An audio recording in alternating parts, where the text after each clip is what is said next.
వాళ్ళ మీద ఆ కుటుంబం మీద పాప ఇందాక ఆమె అంటుంది, నాకు చాలా బాధేసింది. అయ్యా మా సాయి కృష్ణ పవన్ కళ్యాణ్ అభిమాని, ఇంటికి వచ్చినప్పుడు పవన్ కళ్యాణ్ జిందాబాద్ అనేవాడు అంట. చచ్చిపోతే బూడిదవా అడుగుతుంది. పవన్ కళ్యాణ్ అడిగేది కేసు రిజిస్టర్ చేయండి, కేసులో ఇచ్చేయండి కాదు, బూడిద దోష బూడిదీమని అడుగుతా ఉంది.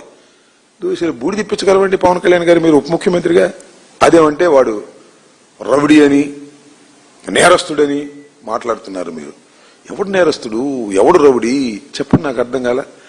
పోలీస్ స్టేషన్లో నిండు ప్రాణాలు పనికొంటే దాన్ని మీ రకంగా మాట్లాడుతున్నారు. వక్రీకరించి ఇవాళ ప్రభుత్వం చేస్తున్నటువంటి అరాచకాన్ని, ఇవాళ ఈ కేసుని మాఫీ చేయాలనేటువంటి ప్రయత్నాన్ని, చివరికి నేను చెప్తున్నా సాయి కృష్ణ తల్లి కూడా మమ్మల్ని చంపేస్తారేమో అనేటువంటి భయాన్ని ఇవాళ వ్యక్తం చేసిందంటే ఈ ప్రభుత్వం ఏం చేస్తుందని అడుగుతా ఉన్నా. అంతేకాదు దీనిలో నేరస్తుడని అరెస్ట్ అయినటువంటి సిఐ నాగరాజు కూడా నన్ను నేరం ఒప్పించి, నన్ను కొట్టి నేరం ఒప్పించాలని ప్రయత్నం చేస్తున్నారు, నన్ను చంపేసే ప్రమాదం ఉంది అని అన్నాడంటే ఏంటి దాని ఉద్దేశం?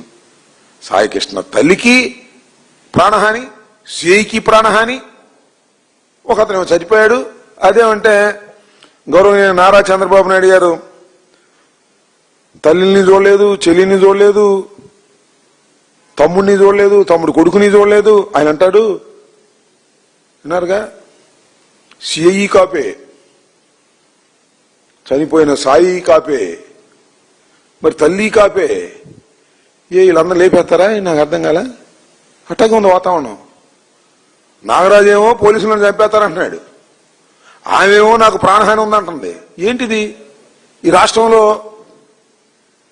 ధైర్యంగా బతికేటటువంటి పరిస్థితి లేదా అనేటువంటి సందేహం వస్తుంది.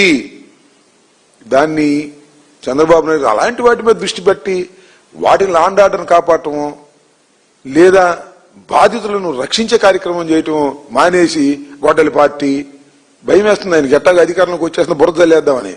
జగన్మోహన్ రెడ్డి దుర్మార్గుడు, నువ్వు చెబితే నమ్ముతాడు జగన్మోహన్ రెడ్డి దుర్మార్గుడు అని. 5 సంవత్సరాలు పరిపాలించినటువంటి రాజకీయ పక్షం మాది. రాజశేఖర రెడ్డి గారి కుమారుడు ఆయన. ఏంది నీకేముంది హిస్టరీ? ఏమీ లేదు, వెన్నుపోటు హిస్టరీ తప్ప నీకేమీ లేదు. అలాంటి పరిస్థితుల్లో ఇవాళ నువ్వు ఈ రకమైన తప్పుడు ప్రచారం చేస్తున్నావు. ఇప్పటికైనా నేను మనవి చేస్తున్నా, సాయి కృష్ణ తల్లి ఆవేదన తీర్చండి. ఖచ్చితంగా జరిగినటువంటి నేరాన్ని అంగీకరించి సిబిఐ ఎంక్వైరీ చేయండి.